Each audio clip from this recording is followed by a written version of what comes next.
topics and opinions expressed in the following show are solely those of the host and their guests and not those of W4CY Radio, its employees, or affiliates.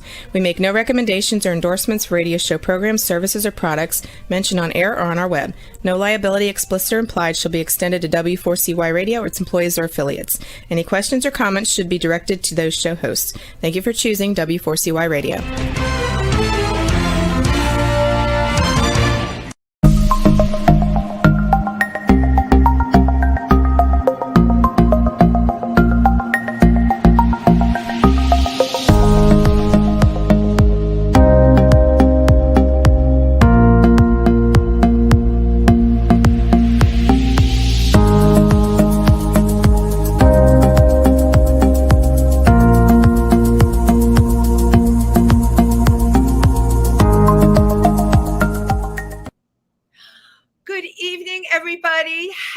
Wednesday, hump day, and welcome to Triversity Talk.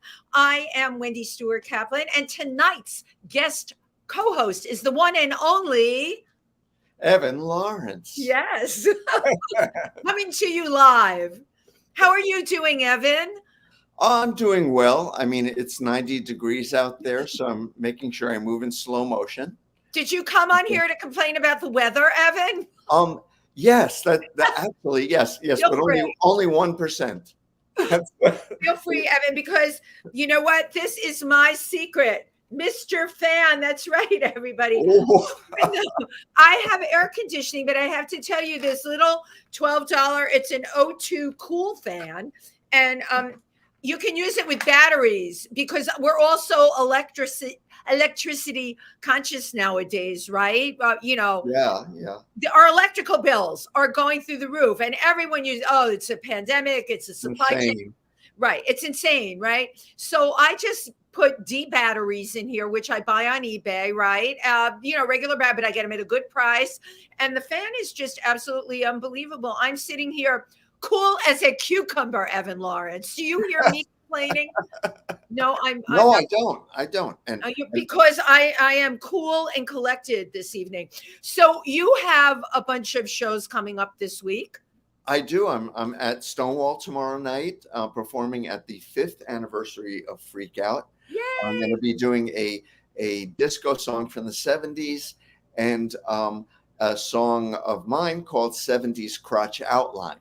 Oh, yes, that was a big hit when you did it for the Imperial Court of New York. So I'm coming tomorrow night, and I'm excited to get to hear that song again. And Freak Out, of course, for those of you who don't know, Chauncey Dandridge, who is a huge part of our community and was just honored by the Imperial Court of New York. Chauncey produces this unbelievably creative show, which during the pandemic, some of the most brilliant work I saw, I was talking about this with my husband, Alan, that the most brilliant work I saw was done on Zoom during the pandemic. You all did a show about clowns, right? And everyone knows how scary. Yes, I was thinking about that today. That's funny. Remember how great that show was? All the visuals and everything in that? It was so good. And I actually tried on my clown outfit today because of course you did. Today, of all things, and took a few pictures. Yeah. How did you look in your clown outfit, Evan Lawrence? It needed the makeup. I mean, I thought it looked really great. I love the shape of it, but I missed my nose. Right. You need the nose, you need the makeup, you need the whole clown rigmarole. Well, since you mentioned, you're doing a disco number at Freak Out, you really set something off in my head. I was on the Jelly Bean Benitez disco cruise. For those of you who remember, Jelly Bean was the DJ that got Madonna started, like how many decades ago? Like almost 5 decades ago. Yes. Can you believe that? At Danceteria.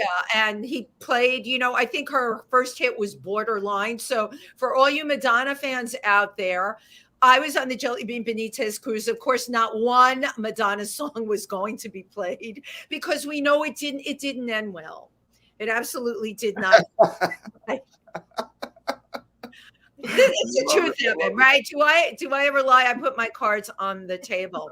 So I am very creatively inspired tonight. My guest co-host, of course, Evan Lawrence, is not only a performer, he's a designer, he's a producer, and a writer. And I thought to myself, who would be the perfect co-host for our next guest? Well, our next guest is someone I met at a party. I met this person at the Q Club in New York City, which for those of you who don't know, it's a 5-story, beautiful mega club. And our friend and my co-host on my Wednesday show, If These Walls Could Talk, Tim Moss, had his birthday there. And I started talking to this guy, and he had beautiful gauges in his ears. And I said, what do you do? He said, I'm a designer. And I'm like, oh, do you have a card? And he gave me his card. Okay. And his name is Jae Breslow. His company is Odd Mod Creations. But you want to know the coolest thing I want to talk about tonight with Odd Mod Creations? Jae, who is a visual artist and a musician, created this company from the isolation of the pandemic.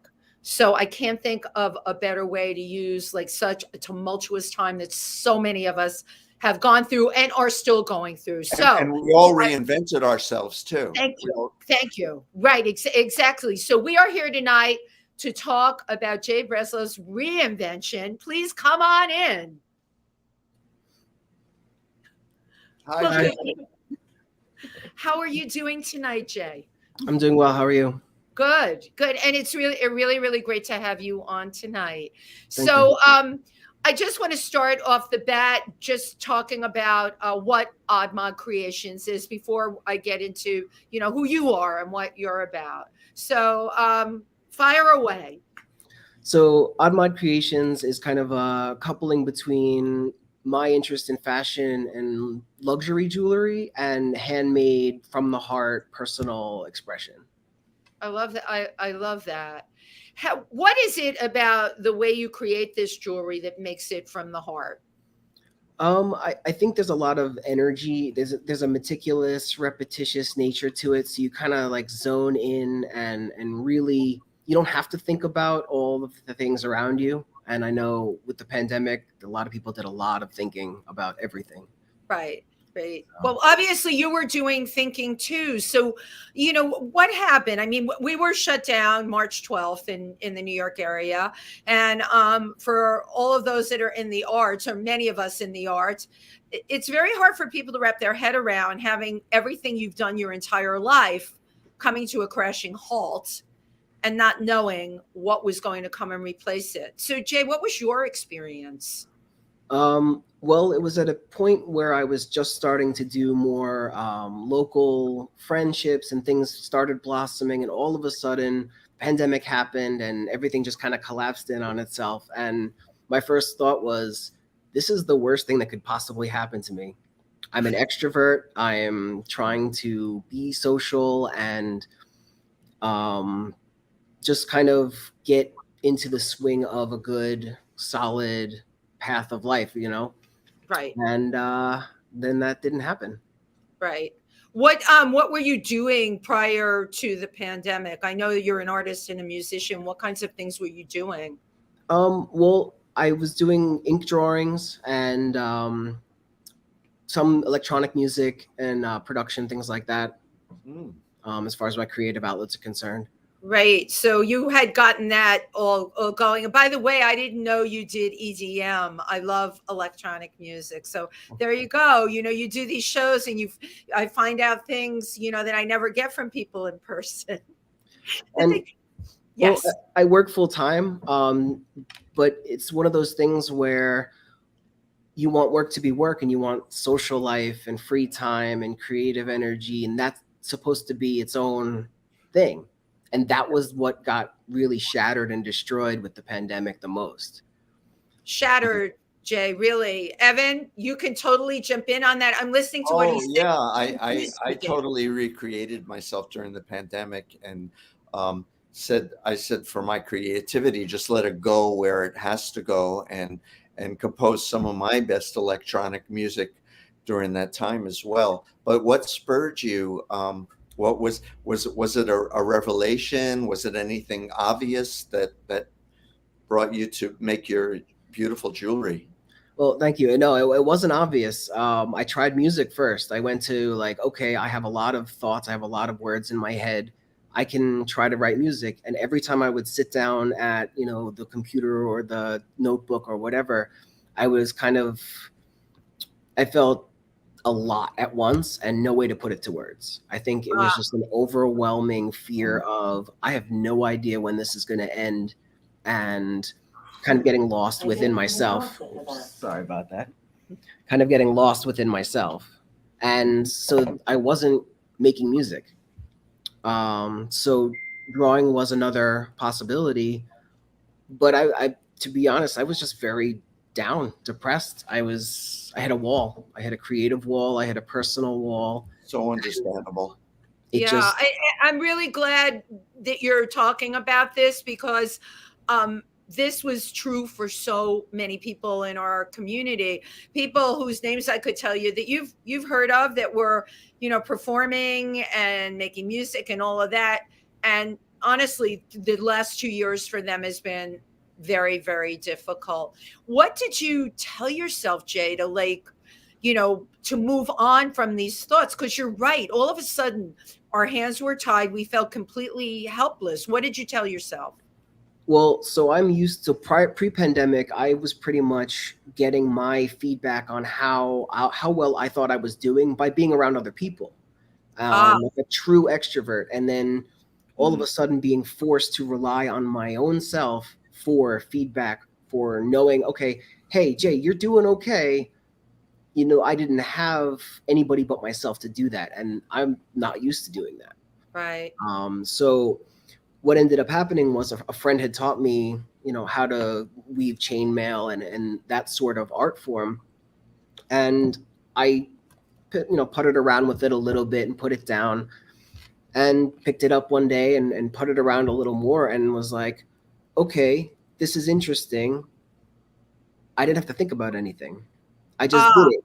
And when you do something that's repetitive and meticulous, but also creative, it was kind of like almost like an exercise in meditation. Yeah. But when you're done, you are holding like a tangible, complete thing. It is something, it exists, it's tangible, and it's feedback. It's its own feedback. So that is so brilliant, because right now you don't have the approval of the people around you. You have the actual approval of the very thing that you created. And my gosh, that's a lot more powerful, isn't it? Because you created it. And that sort of set the tone and the path for the next couple of years. I did that, and then I decided to create other more repetitious routines and habits, and it set a course for weight loss and just overall health and routine and sleep patterns. It just kind of all blended together to this unreal level of stability, I guess, would be the best way to think about it. Creating stability from really the most chaotic instability that a person could go through, the whole not knowing. Now, this is amazing, because I'm all set to talk to you about your incredible jewelry, and we will, but now you've hit on all these other things. You really hit on self-care, right? Let's talk about weight loss. What prompted you? How did you end up looking at yourself and deciding, I'm going to do this, I'm going to do this, I'm going to do this? Well, I had no other source of feedback. So I'm thinking to myself, okay, the only person I'm going to be able to look at and talk to for the next who knows how long is myself. So, that's really the first step, was like, okay, who's the only person that I have to deal with for the next 2 years? Me. So I got to like what I see, and let's start somewhere. That's kind of scary. Terrifying, but less terrifying than thinking about how I'm going to do everything with nothing. The scary thing is that I think is the silence of it all, because you have to really listen, and you're forced to listen and look at yourself and hear those things that you do in between moments that you may like or not like, and doubt. The indefinite nature of anything is kind of what creates anxiety to begin with. So, right. Between the actual pandemic effect and the unknown, the sort of indefinite period of that, that was almost worse. is kind of like, okay, so here we are. This is terrible, but for how long? So, okay, I need to do something with that. And that's kind of what happens just overall. It's interesting to me, Jay, that you, like, after this initial terror and anxiety, you were able to do something with it, because there are a lot of people that have been shut down. They're still shut down from like all of this. So I guess in a sense you're lucky that you had an epiphany and figured out a way to kind of move past this. Now you talked about chainmail, you called it, yeah? Yeah. So I actually I think heard that term maybe from you, Evan Lawrence, or Well, some. I have a whole set of real chainmail, which weighs like 300 pounds, and I'm not going to wear it because I'm claustrophobic, actually. And I also have a chainmail jockstrap as well. Thank Oddly you for enough. sharing that with us, But, Evan. but I have to say about chainmail is what I really love about it is it has an ancient, antique, and classic feel, and I'd like to hear about that from you. I mean, there's Well, so the thing about it was, initially when I learned it from my friends, it was very much it's armor, it's a helmet. There are things that are more associated with medieval and Right. fantasy, things like that. And while that's all well and good, and while those patterns are fun to make, it was not something that I could apply to myself. And when I was figuring in, okay, I'm losing weight, what am I going to wear? What am I going to wear with the things that I can now wear? And I found the selection of jewelry that I could wear kind of limiting. I didn't see a lot of the things that I wanted to wear available. And knowing that if I took the scale of the sizes of the rings, and I learned a few new techniques and things like that, I could make them smaller. I could make them more artsy and jewelry oriented, and not and kind of separate it slightly from that sort of fantasy niche that it's normally associated. like you're not going to buy it from Jared's or Well, I mean, you're not going to buy it from Jared's, but I do use precious stones. So well, I love that, and I really am drooling over your birthstone necklaces. Oh, I thank really you. love those. Thank you. Yeah, they are absolutely beautiful. Evan, I don't know what Jared's is. Clue me in here. Oh, it's like one of these jewelry shops you'll find at the mall, where you could buy little additions to your friendship bracelet, or at like a corny. Got it. Yeah, Clusters of diamonds, really tacky, and it's like Claire's, but for adults. Yeah. Yes. I didn't know if it had something to do with, because we were talking about that whole medieval looking stuff. And Jay, Evan creates things that are often they are medieval inspired. There's definitely a lot of inspiration behind doing that kind of work. So these what you're calling chainmail, right, are really it's small gold chains, right? Well, so it's chainmail because you're linking together these single rings, they're basically jump rings, and you're interlocking them in different ways, and it creates different patterns. And it's more of the patterns themselves that I found lent themselves to jewelry when I found those particular weave techniques to make them do, like I was saying, atypical than just your sheet or sheath of mail. Wow. So when would you say, like, we're talking now, we're going into the third year. Oh my God, I can't believe I said that, of this pandemic. When did you start your first creations? Oh, wow. It feels like everything's kind of blurred together at this point. I know. Oh, Yeah. wow. Yes. It's probably a couple of years ago at this point. It wasn't initially intended to be what it's become. It's kind of taken on a life of its own. Which is great. Yeah, it's fantastic. And I mean, I'm grateful for how many people have been kind of behind me on this. But yeah, it was just my first real creation. Was probably one of my bracelets that I've done. just a very like a small version of what looks like a rope, basically. In gold. You Well, worked no, not initially. So my first creations were really mostly stainless steel and titanium. Titanium is fantastic because you can also make it in some different colors, and it's very light, so it lends itself really well to jewelry. Who knew that? Wow.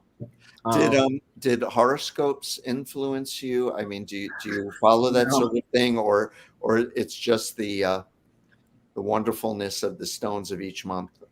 So, well, the birthstone thing was more of it was actually a request because I had learned how to do that sort of captive jewel pattern, and I used a ruby colored Swarovski. And I remember my mother had been visiting, and she's probably gonna laugh that I'm telling this story. Hi, Mom. She came by. She saw my jewelry kind of hanging out, on a rack, and she saw, this was the Oculus birthstone, and it was steel, and it had a ruby in it, and it was just that. It was the Oculus pendant with a ruby colored Swarovski, and she wanted it. She said, "This looks beautiful." And I'm like, yes, you can take it, wear it, enjoy it.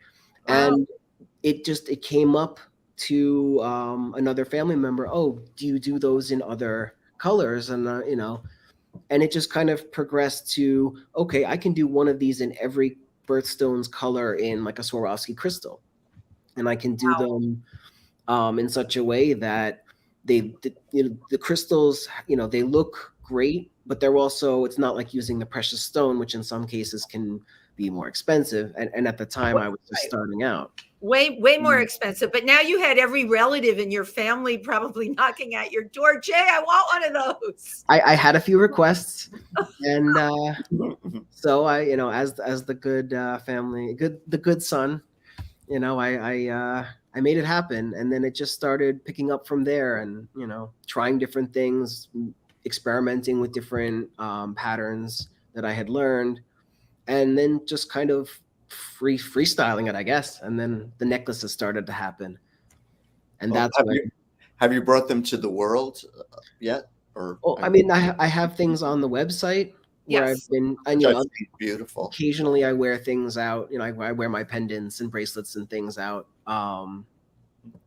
But yeah, I haven't really had any sort of public show or anything like that yet. It's been very this is all very new and very, very fast. So. And I love it because I feel like we're jumping on. Triversity Talk is here with you tonight, and promoting what you do, which is so incredible. And thank you very much. Let's face it, you're an entrepreneur. You were forced, and I love stories of entrepreneurs. Because it's real easy. There were some people that were completely unaffected in terms of their job by this pandemic.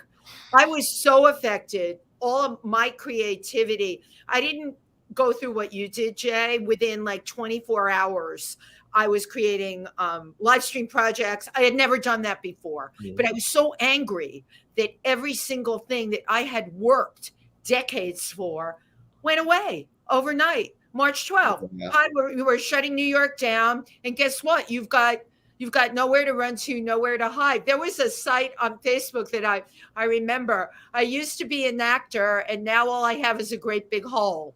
And that was the name of it, right? You can relate to that. And everybody who was on there was someone that was, connected to the arts in some way. And it was helpful, at least, right? Because you were talking about being an extrovert.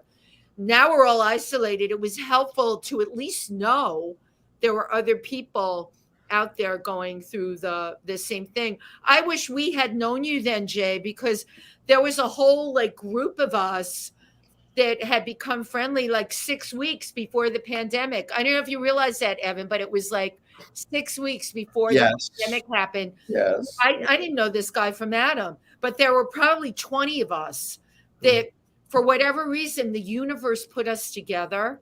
And to this day, I don't know why.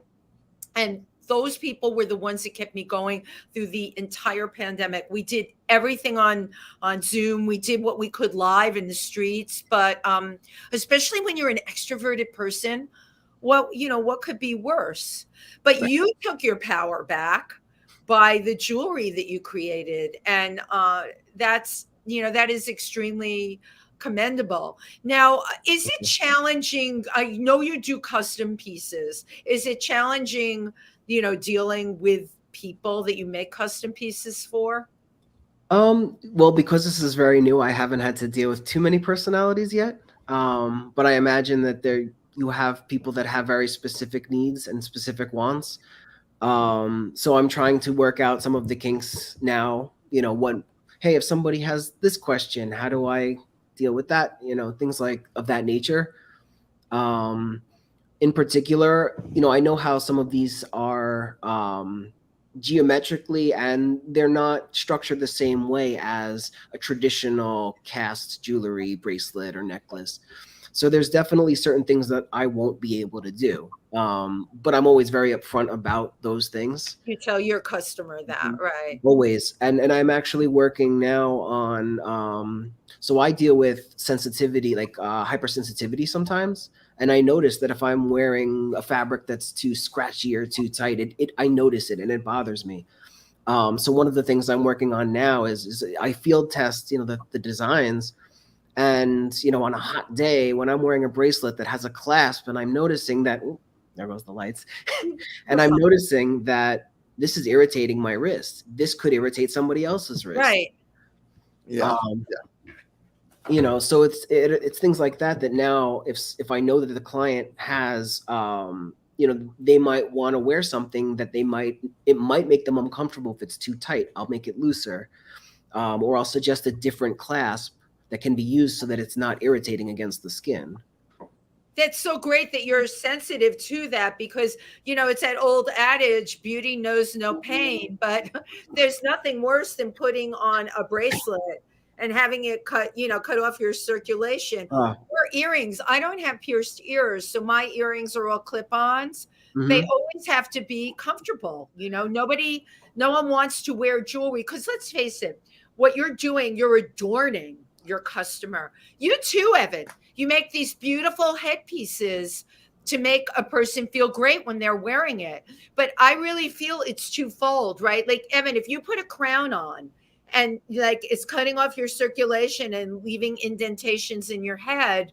Yes, it's happened. It's happened. Like today, I made this leather number and it's just perfect for the weather and everything. It's like, I'm not going to wear a crown today with rhinestones and clusters.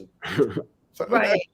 Sometimes you'll wear leather on a 90-degree day. God bless you. It's very light, very light. A light leather.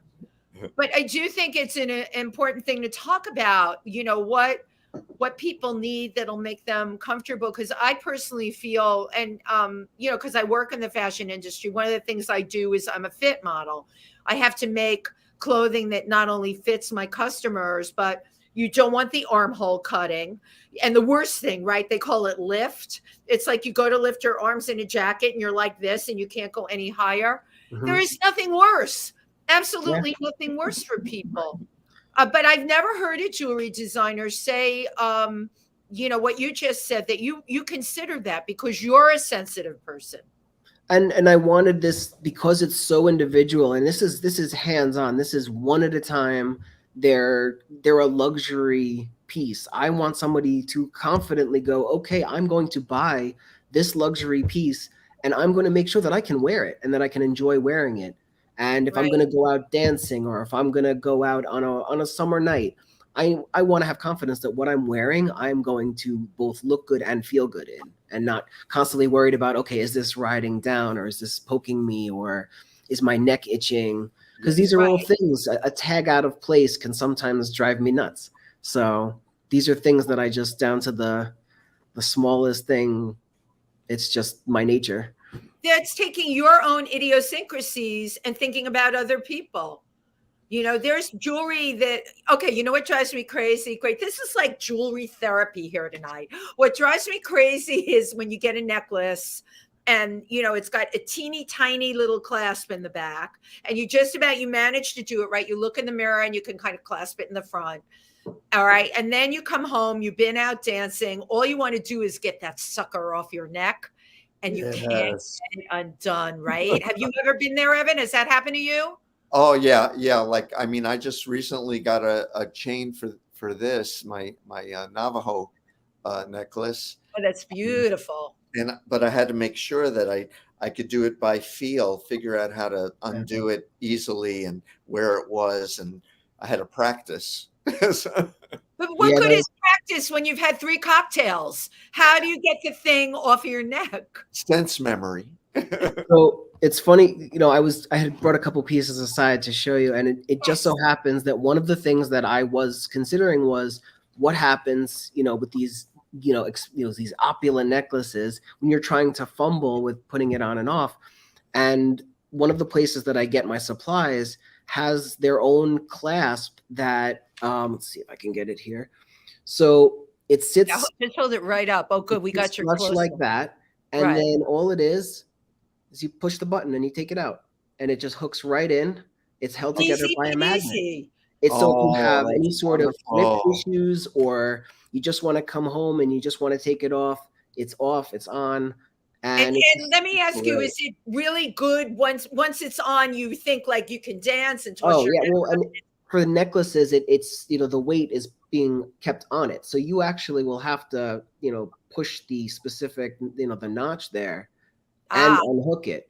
So it's just easier for, you know, especially with a piece such as like where it's, you know, these big heavy necklaces. It's such a beautiful piece too. Thank you. Gorgeous. And we got a good view of it.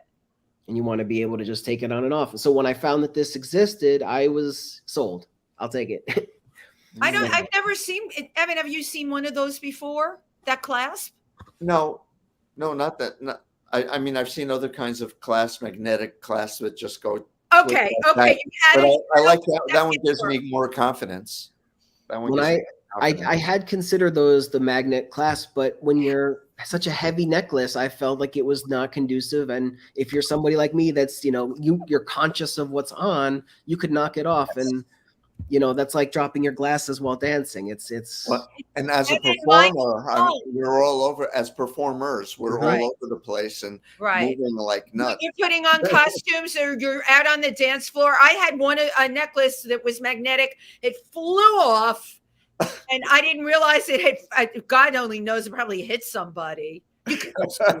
But it flew off and I never found it again. Yeah. I am not, you know, when I first started getting jewelry with magnetic clasps, I thought, how cool. Not a fan. Yeah. That's all I'm saying.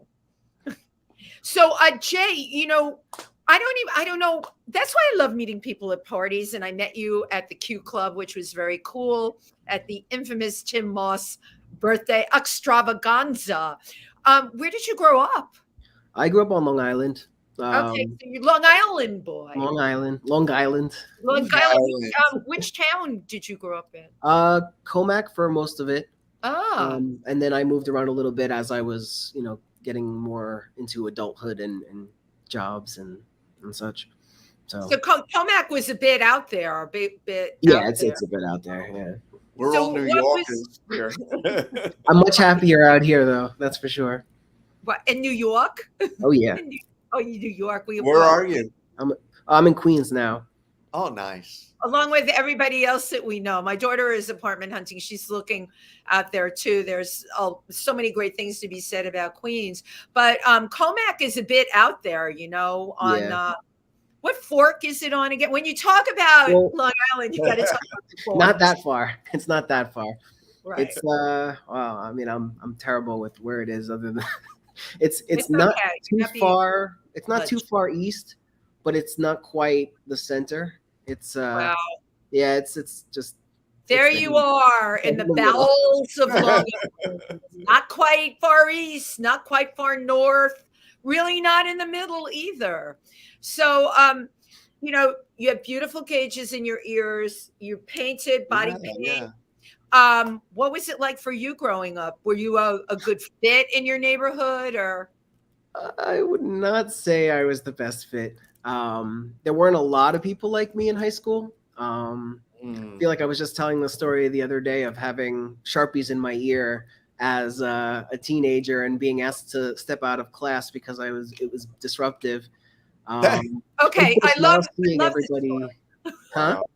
This is genius. I love that you, first of all, I love Sharpies. Can't live without them. Always have, like, I'm looking over at my drawer. I have 2 in each drawer. But Yep. I love that you put Sharpies in your ears. You were this incredibly creative kid. I was an oddball right off the bat. That's great. Welcome to the club. Welcome to the Oddball Club. Me too. Proud to be a member. You're I was- inducted to the Oddball Club on this show tonight. No, but all kidding aside, right? It's tough when you're a kid, all right, if you're different.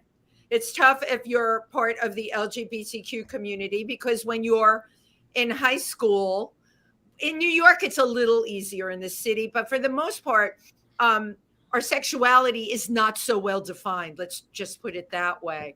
So that and being creative kids, it's very difficult. Were your parents supportive of you? My parents, I was very, very fortunate to have the upbringing that I did. My parents were always, we love you no matter what. Like that whole unconditional positive regard. Fabulous. You're going to make mistakes. We're here for you, but learn from those mistakes, please. Right. And do you think you learned from your mistakes? Most of them, I'm sure. I'm sure some of the lessons have yet to come, but I'm doing better. I'm doing better, Ma. Hi, Ma.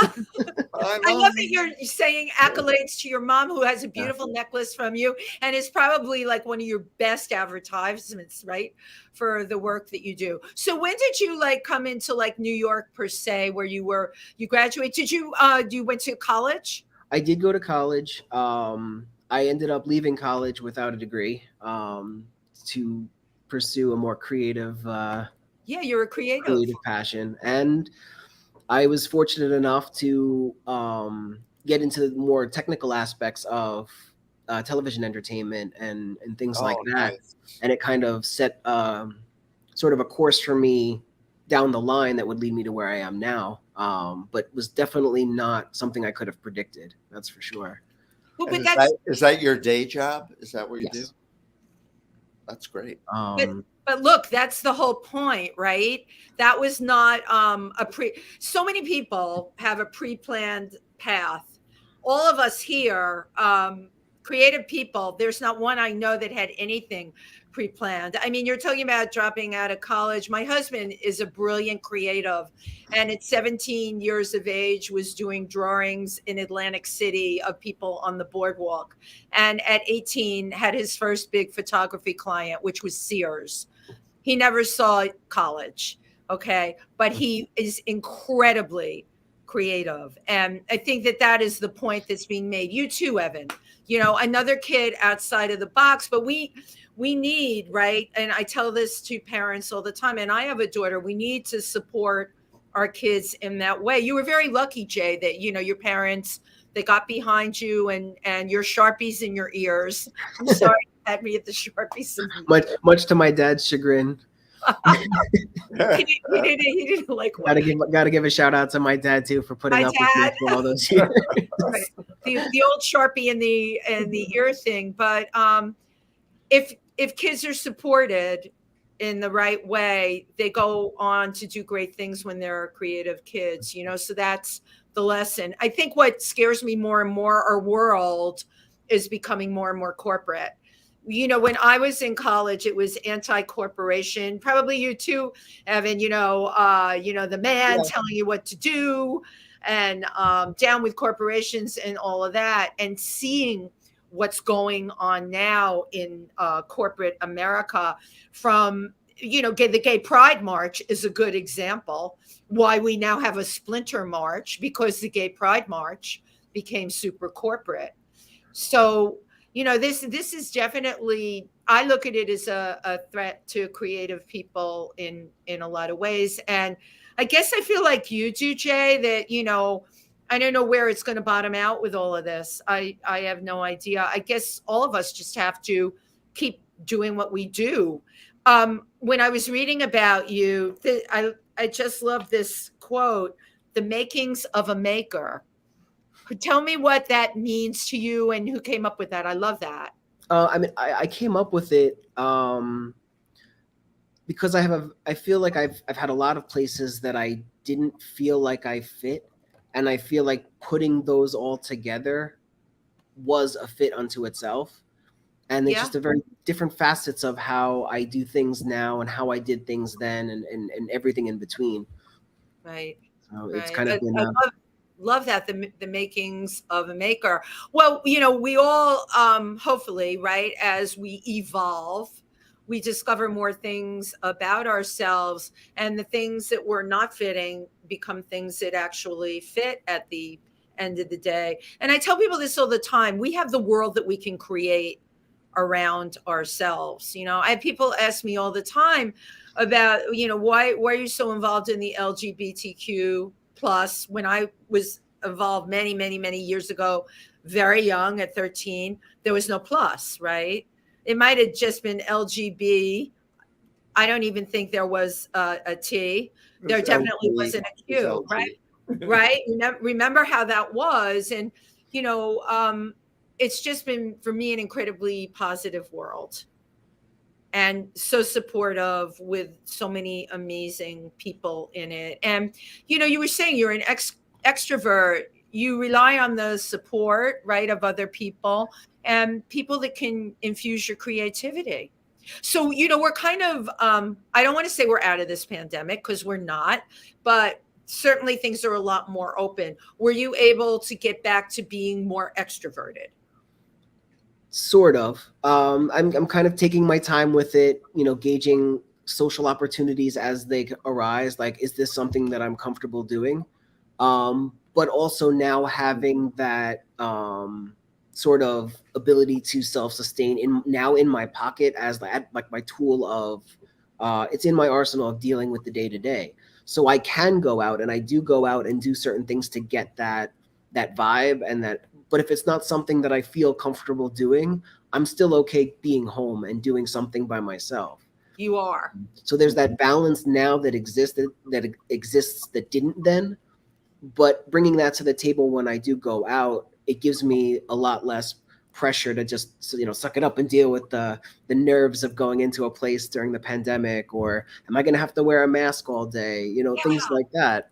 Because being a social person and an extrovert, you want to be able to be closer to talking to people and seeing somebody's face and getting a real feedback from someone. Exchanging energies. Exactly. Yes. It's all about the energy and eye contact and feeling comfortable. And when you're dealing with, okay, is my mask on straight? Am I going to be squeezed in with people that don't have masks? And I'm paranoid. These are all things that go through your mind in this pandemic of whether or not you decide to go out. Right. Well, how about your friends, your group of friends? I'm sure that the whole dynamic changed completely during this. It just can't help but do it, because people in emergency situations react, and you'll lose some, you'll gain new ones. Yeah. I definitely felt less comfortable with certain people than I had in the past. I felt more comfortable with certain people that I had in the past. When you really lose sort of there's like a superficial foundation for any sort of interpersonal relationship. There's a relationship on the surface, and then there's the relationship throughout and underneath. And I feel like this revealed a lot of that underneath, and it kind of helped, you weed out some of the toxicity. Sometimes it just happened naturally. Like, you fell away from these people and you moved into better habits and better people that will value your friendship and will value the closeness, with or without a mask on, with or without, the feeling of distance. They reach out to you remotely, or they, just different ways to do things that they're on the same page. It's really about all being on the same page. And you brought out one of the good things that's come out of this. It really separates the wheat from the chaff, pardon the expression, but it does, because you find out who really, all those people, that group of people I met 6 weeks before the pandemic, are like 100% in my life now. And I'm working with all of them. Evan, you, Tim, Jed. I don't know how it happened. I really have. Pickier now. You have to be a lot pickier about who you have in your life, and so it's got to be giving real. your energy to those people, and they're giving it back to you. You don't have energy to spare right now. This is the pandemic. Ah, Everything you have and you give has to be appreciated and reciprocated. Yeah.